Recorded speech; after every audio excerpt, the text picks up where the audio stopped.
तो देखो बच्चों, हमारा जो यूनिट चल रहा है और ये यूनिट है क्या, स्ट्रक्चर ऑफ एटम। आज हम इस यूनिट में जो टॉपिक डिस्कस करेंगे और ये टॉपिक है हमारा क्या, प्लैंक क्वांटम थ्योरी। ओके, तो देखो बच्चों, ये जो थ्योरी है ना, ये एनर्जी के एक डिसकंटिन्यूअस प्रोपागेशन से रिलेटेड है। ओके, इसके क्या क्या मेन पोस्टुलेट्स हैं उनको हम एक के बाद एक अच्छी तरह से डिस्कस करेंगे। ओके, तो हम ये कह सकते हैं कि it is related to discontinuous propagation. समझ गए बच्चों, propagation of energy which is emitted or absorbed by black body।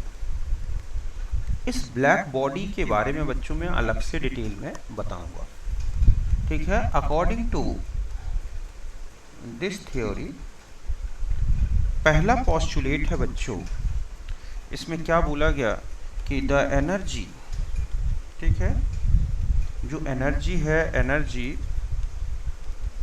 Which is emitted और एब्जॉर्ब्ड। समझ गए ना, जो एमिटेड होती है या जो एब्जॉर्ब्ड होती है, absorbed by the black body, not continuously,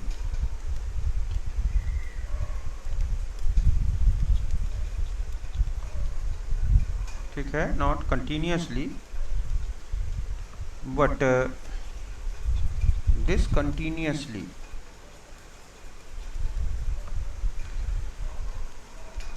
in the form of small discrete। समझ गए बच्चों, डिस्क्रीट का मतलब समझते हैं बिल्कुल अलग, packets of energy. these packets are called quantum of energy। क्या कहलाते हैं बच्चों, quantum of energy. And quantum of जो एनर्जी है, फोटोन एनर्जी किस, ठीक है, quantum of light energy are called photons. तो ये पहला पोस्टुलेट था बच्चों कि जो एनर्जी है वो किसी भी ब्लैक बॉडी से, एक ऐसा सोर्स जो हर प्रकार की एनर्जी रिलीज कर सकता है, मींस हर टाइप की वेव वाली रेडिएशन जो है एमिटेड कर सकता है, एब्जॉर्ब कर सकता है, उसको बोलते हैं ब्लैक बॉडी। एक आइडियल बॉडी है बच्चों ये। ओके, तो इस तरह से जो एनर्जी जो ब्लैक बॉडी से एमिटेड हो रही है या एब्जॉर्ब हो रही है, वो कंटिन्यूसली नहीं निकलती बल्कि डिसकंटिन्यूसली और स्मॉल डिस्क्रीट पैकेट्स के फॉर्म में निकलती है। इन पैकेट्स को क्या बोला जाता है बच्चों, क्वांटम ऑफ एनर्जी, ठीक है, are called quantum of energy. और जो फोटोन है ये लाइट के क्वांटम्स कहलाते हैं, and quantums of light energy are called photons. यहाँ तक बात क्लियर है बच्चों, मतलब उसने ये कहा है कि ये कोई ब्लैक बॉडी है तो इससे अगर रेडिएशन निकल रही हैं तो वो इस तरह से निकलेंगी बच्चों, इस तरह से एनर्जी डिसकंटिन्यूअसली चलती है। समझ गए ना, ऐसे ये छोटे छोटे स्मॉल। और जबकि अभी आपने देखा था कि इलेक्ट्रोमैग्नेटिक कॉन्सेप्ट ये कहता है कि एनर्जी इस तरह से वेव की तरह चलती है और कंटिन्यूस। तो ये जो प्रोपागेशन है, ठीक है, ये क्या कहलाएगा, डिस कंटिन्यूस ठीक है, ये कौन सा प्रोपागेशन है बच्चों? डिसकंटिन्यूअसली प्रोपागेशन, ठीक है। ये किसके अनुसार है? According to Planck quantum theory. जबकि ये वाला जो है ये क्या है? Continuous propagation of energy. और ये किसके अनुसार है? Electromagnetic radiation theory. ठीक है, ये दोनों एक दूसरे के उल्टा दिख रहे हैं ना। एक कह रहा है छोटे छोटे से पैकेट्स, तो ये पैकेट क्या है बच्चों? क्वांटम। क्या कहलाएगा ये? क्वांटम। तो ये जो छोटे छोटे से पैकेट हैं एनर्जी के, ये क्वांटम हैं, डिस्क्रीट दिख रहे हैं बिल्कुल, और स्मॉल पैकेट्स हैं। तो इस तरह का प्रोपागेशन बोला गया किसमें? प्लैंक क्वांटम थ्योरी में।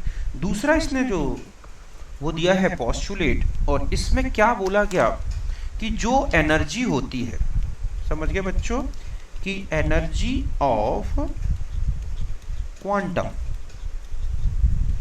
इज डायरेक्टली प्रोपोर्शनल, ठीक है, टू द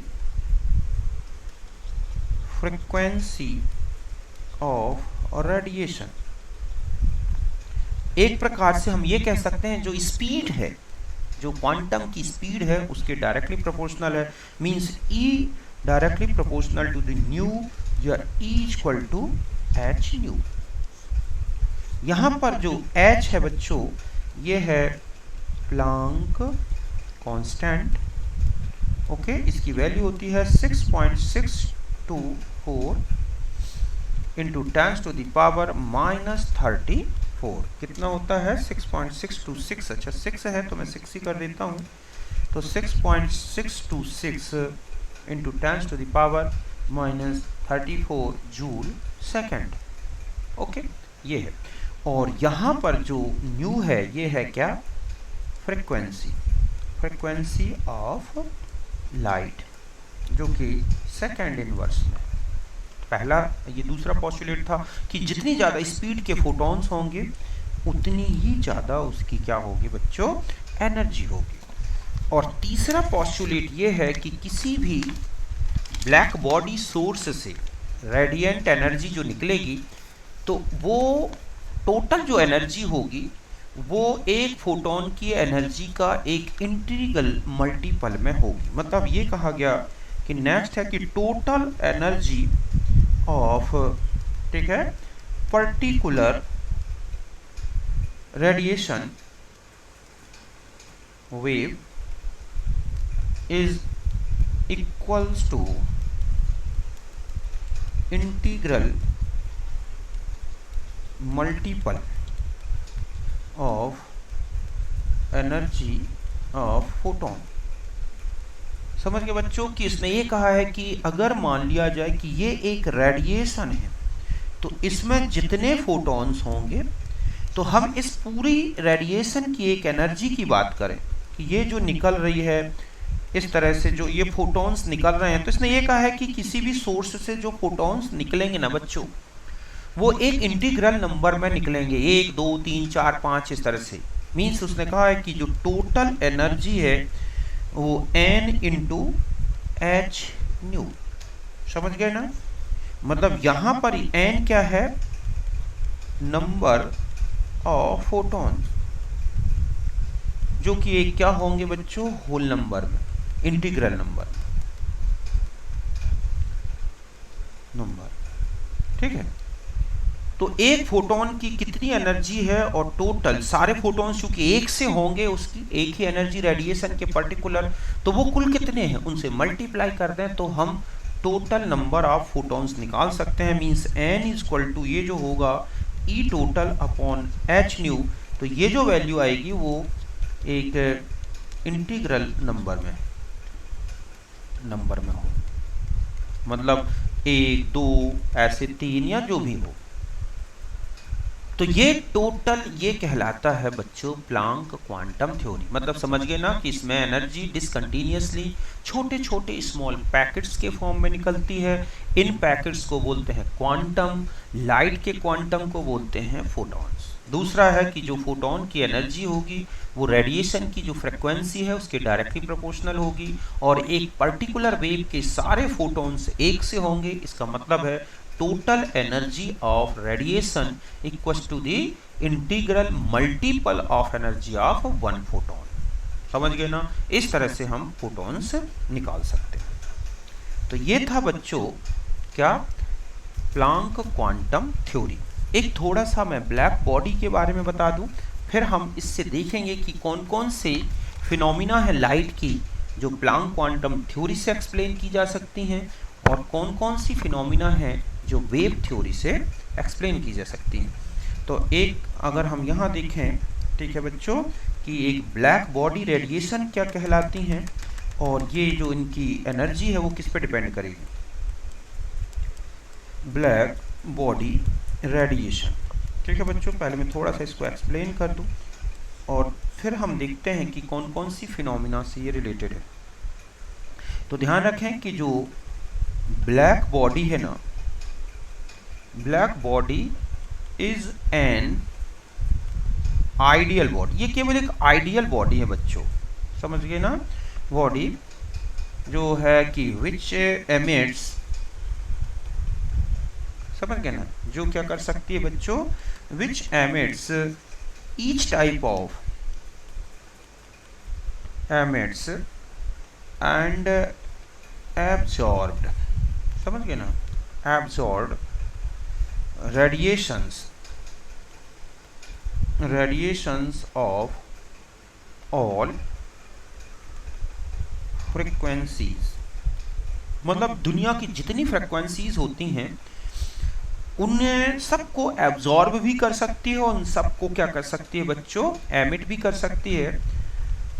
द रेडिएशन जो होंगी, ठीक है, रेडिएशंस जो है एमिटेड बाय दीज बॉडीज, ये कहलाती हैं are called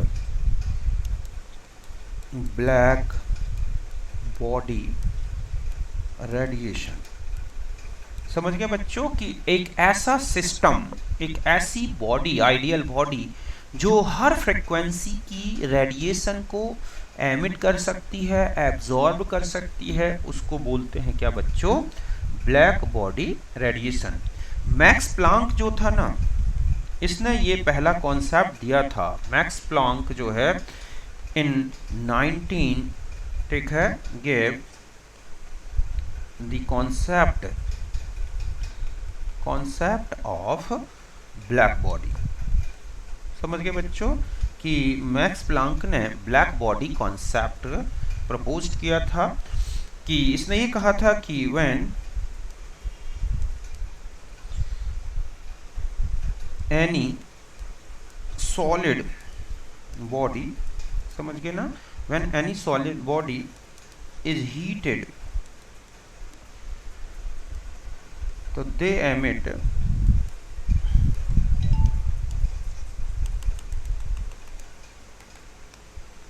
heated, then it emit, ये क्या कर सकती है, हर प्रकार की radiation, it emit radiations over wide range of wavelength। इसने ये कहा था कि किसी एक सॉलिड बॉडी को अगर हम अच्छी तरह से हीटेड करें तो वो हर रेंज की वेवलेंथ को, जैसे एक एग्जांपल था कि ये थी एक आयरन बॉडी, ठीक है, इसको पहले हीटेड किया गया, समझ गए बच्चों। तो पहले जब हीटेड किया गया तो इसने एमिट्स, ठीक है, एक आयरन रॉड था, तो इसने पहले डल रॉड कलर जो है, डल रॉड कलर को एमिट किया। ठीक है, डल रेड कलर, यहाँ तक हुआ। फिर इसको आगे हीट किया गया और आगे जब हीट किया गया, ठीक है, फर्दर हीटेड किया गया, इंक्रीज टेम्परेचर, मतलब लगातार जो टेम्परेचर है वो इंक्रीज किया गया, समझ गए ना। तो ये जो रेड था फिर इसमें से क्या निकला, ब्राइट रेड, ठीक है, और टू ब्राइट रेड कलर आया। फिर और हीट किया गया इस तरह से, तो इससे निकला ऑरेंज कलर, और हीट किया गया तो ऑरेंज कलर से फिर ये क्या हो गया, then yellow colour. Yellow colour के बाद मतलब टेम्परेचर लगातार बढ़ाते गए, समझ गए ना, येलो कलर हो गया, ठीक है। फिर और फाइनली जब यहाँ पर येलो हो गया और फिर फाइनली ये किस में चेंज हो गया, एक ब्लू कलर में। मतलब पहले तो वाइट आ गया, मतलब 7 कलर निकलने लगे, यहाँ पर फिर क्या हो गया, वाइट, और फिर फाइनली ये किस में चेंज हो गया, इस तरह से ब्लू कलर में। तो यहाँ जैसे जैसे टेम्परेचर बढ़ाते जा रहे हैं तो ये जो आयरन रॉड थी आप देख रहे हैं कि ये हर तरह की फ्रिक्वेंसी को क्या कर रही है बच्चों, एमिट कर रही है। और ब्लू कलर इस तरह से लास्ट में एक ब्लू कलर बना बहुत ही एलिवेटेड टेम्परेचर पर, ठीक है। तो इस तरह से एलिवेटेड टेम्परेचर जब लिया गया तो इसमें ये एक ब्लू कलर आया। तो इस तरह से सभी के सभी कलर क्या हो गए बच्चों। तो यहाँ आप देखो कि अगर हम यहाँ से चलें कि रेड, ठीक है, फिर ये क्या था, ऑरेंज, ठीक है, विजिबल लाइट के कलर दिख रहे हैं ये, येलो, फिर था ग्रीन आता है, ठीक है, फिर आता है ब्लू, और देखो आप इंडिगो, और फिर आता है क्या बच्चों, वायलेट।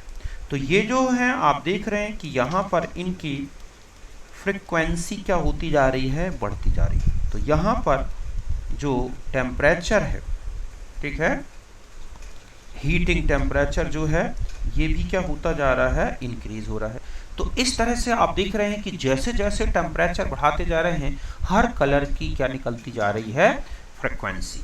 तो ध्यान रखें कि अकॉर्डिंग टू, समझ गए बच्चों, according to Planck quantum theory, ठीक है, every waves, every frequency contain discrete या contain क्या होते हैं, उसने कहा है कि contain quantum,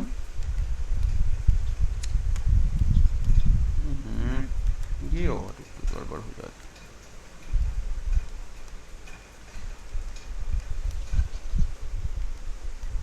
contain, ठीक है बच्चों, quantum with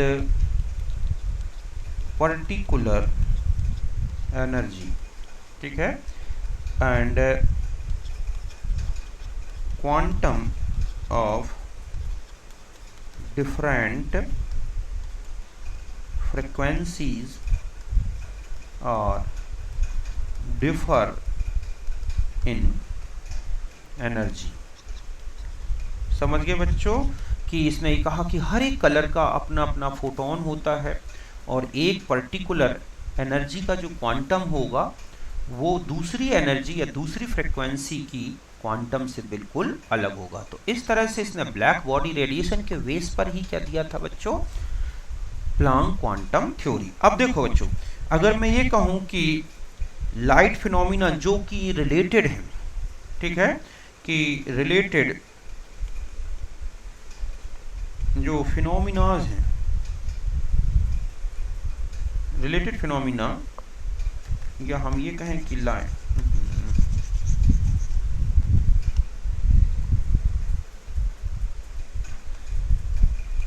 फॉलोइंग फिनोमिना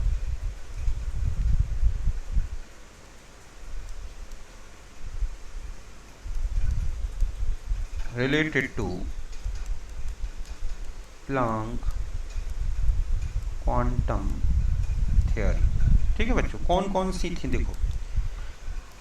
आता है ये ऑब्जेक्ट बहुत ही काम का है बच्चों, तो एक तो यही है, ठीक है, कि एक तो ब्लैक बॉडी रेडिएशन, एक तो ये ध्यान रखना है कि एक तो ये फिनोमिना थी। दूसरा भी हम आगे पढ़ेंगे और वो है फोटो इलेक्ट्रिक इफेक्ट, ठीक है। तीसरा आएगा बोर, एक बोर एटॉमिक मॉडल है जो एटॉमिक मॉडल, समझ गए ना।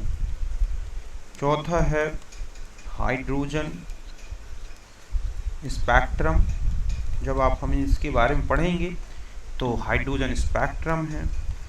इसके अलावा आप देखोगे और कौन कौन से हैं कि ये है वेरिएशन, समझ गए बच्चों, variation of heat capacity of solids as a function of temperature. इसके अलावा एक देखोगे स्टार्क आइंस्टीन जो है, एक स्टार्क आइंस्टीन इक्वेशन आएगी या स्टार्क आइंस्टाइन थ्योरी। तो इनका एक्सप्लेनेशन केवल किससे किया जा सकता है, ब्लैक बॉडी रेडिएशन, या हम ये कहें प्लैंक क्वांटम थ्योरी, कि black body radiation, photoelectric effect, Bohr atomic model, hydrogen spectrum, variation of heat capacity of solid, Stark Einstein theory, इनका फिनोमिना जो है, ये फिनोमिना जो हैं वो केवल और केवल प्लैंक क्वांटम थ्योरी से एक्सप्लेन की जा सकती हैं। और जो फिनोमिना आप देखोगे, ठीक है, related to wave nature of radiation, ठीक है, तो कौन कौन सी थी आप देखोगे कि पहला जो है, ठीक है, एक होता है डिफ्रैक्शन। तो ये आप अच्छी तरह से किस में पढ़ोगे बच्चों, डिफ्रैक्शन फिजिक्स में एक, ठीक है, जो इंटरफेरेंस है, एक तो ये है, ठीक है, प्लेन पोलराइजेशन ऑफ लाइट।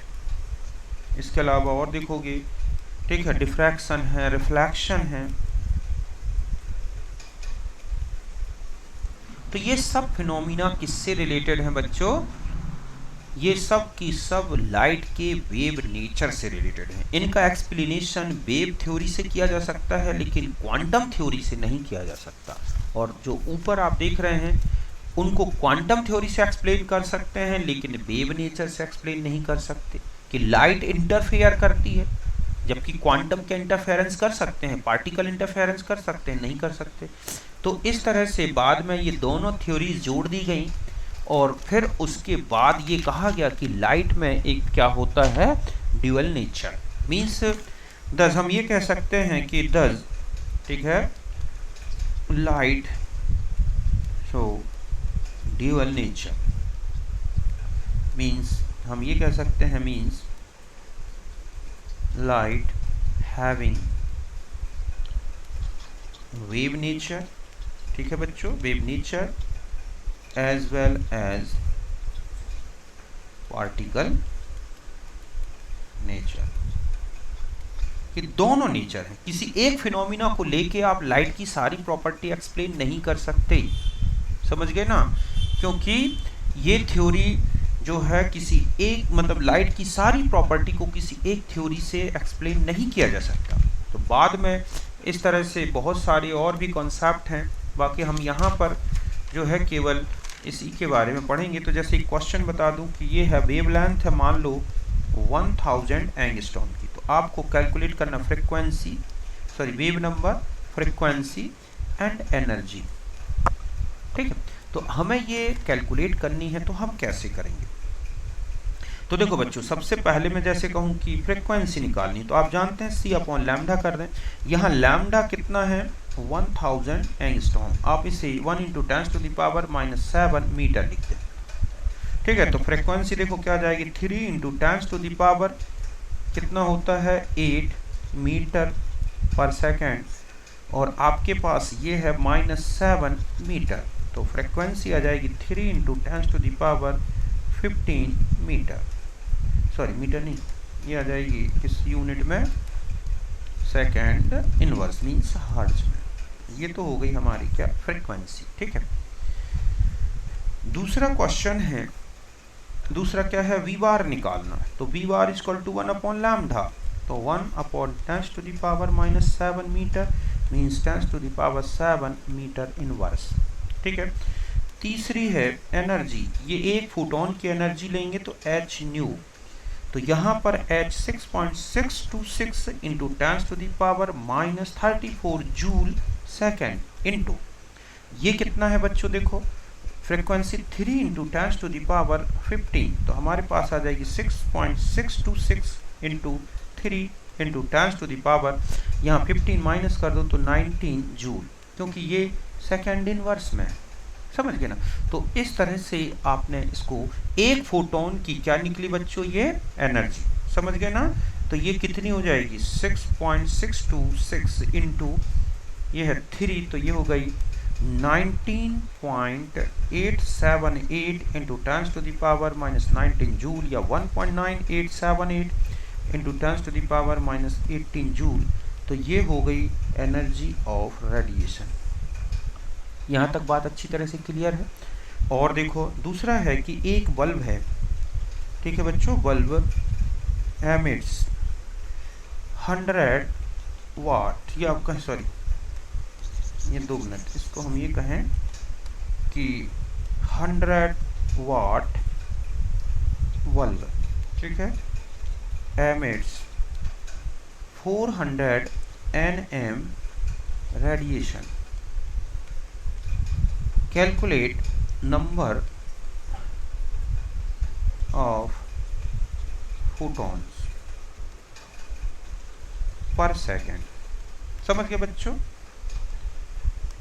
और ये तो होगा पर सेकेंड एंड इन 1 आवर, कि एक सेकेंड में कितने फोटॉन्स निकल रहे हैं और एक आवर में कितने निकलेंगे। तो देखो बच्चों यहाँ पे बता दूं जब आप कि 1 वाट इक्वल टू होता है 1 जूल, ठीक है, पर सेकेंड, कि 1 जूल एक सेकेंड में जो एनर्जी निकल रही है उसे हम क्या बोलते हैं बच्चों, 1 वाट। तो हमारे पास जो एनर्जी हो गई ना वो हो जाएगी 100 वाट, का मतलब क्या हो गया बच्चों, 100 जूल पर सेकेंड, ठीक है। बस अब आपको करना क्या है, फॉर्मूला लगा देना है E=NhC/λ।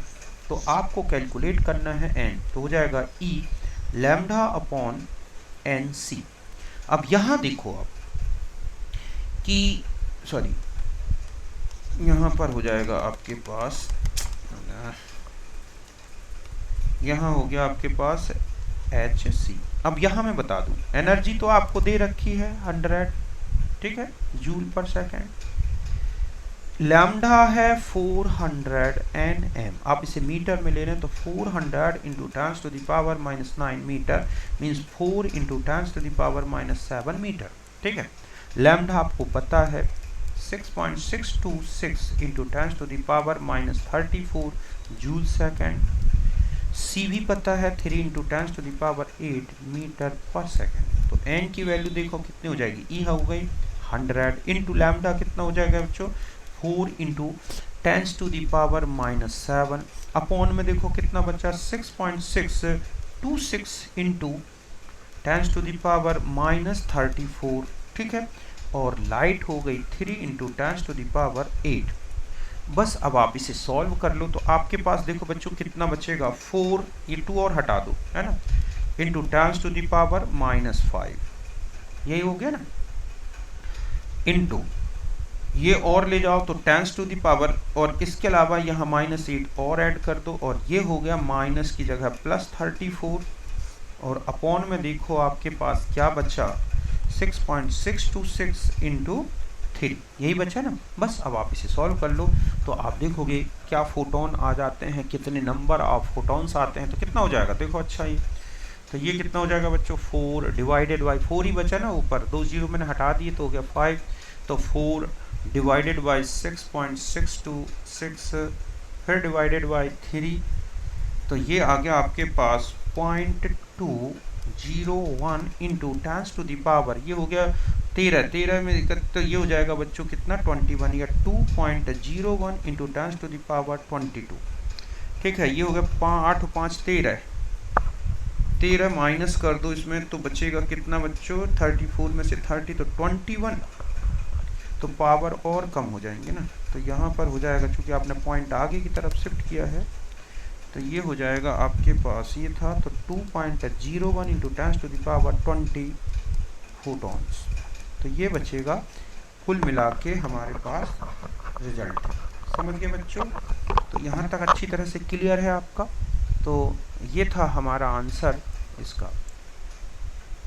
तो यहाँ तक अच्छी तरह से क्लियर है कि 10⁹ मीटर था, उस तरह से हमने, तो ऐसे बहुत सारे क्वेश्चन हैं जहाँ पर आपको इस तरह के क्वेश्चन सॉल्व करने हैं।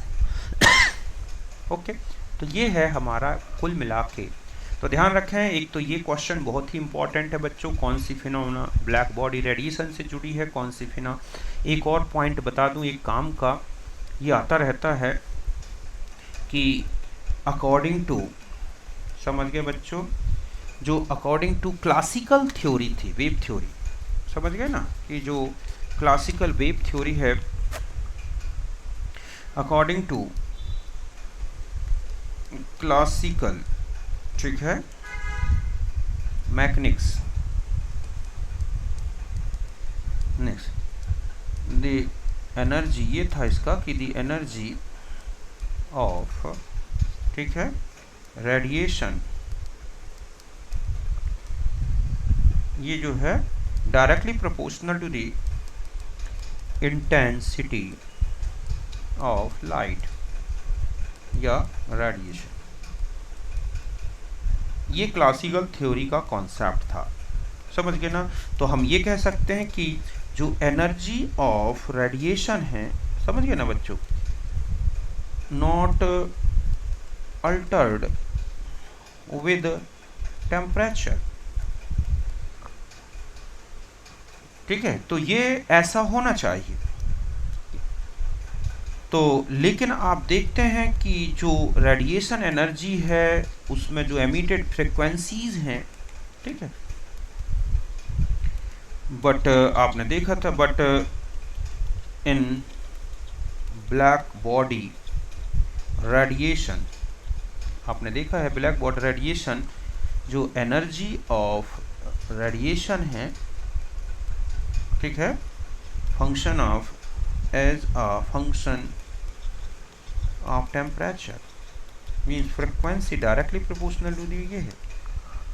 तो यही एक्सप्लेनेशन नहीं कर पाई थी क्लासिकल थ्योरी कि ऐसा क्यों हो रहा है कि टेम्परेचर चेंज करने से रेडिएशन जो निकल रही उनकी एनर्जी टेम्परेचर का फंक्शन दिख रही। तो बाद में प्लांक ने ये कहा कि ये एनर्जी हर बार एक छोटे छोटे पैकेट्स में निकलती है और हर बार पैकेट की एनर्जी टेम्परेचर पर डिपेंड करेगी। जितना ज़्यादा जो एनर्जी निकलेगी, मीन्स हम ये कहें कि जो एनर्जी है, एनर्जी ऑफ क्वांटम, समझ गए बच्चों, वो डायरेक्टली प्रोपोर्शनल क्या होगी, इस तरह से। और बाद में प्लांक क्वांटम थ्योरी ये कहती है कि ये फ्रिक्वेंसी की डायरेक्टली प्रोपोर्शनल है और यही मेन, ठीक है, क्वांटम थ्योरी का कॉन्सेप्ट है, इस तरह से। तो यहाँ तक आप अच्छी तरह से याद रखेंगे, ठीक है। तो मैंने ये पूरा अच्छे से एक्सप्लेनेशन कर दिया बच्चों प्लांक क्वांटम थ्योरी तक, ठीक है। अब मिलते हैं नेक्स्ट में, जिसमें हम फोटोइलेक्ट्रिक इफेक्ट के बारे में डिस्कस करेंगे।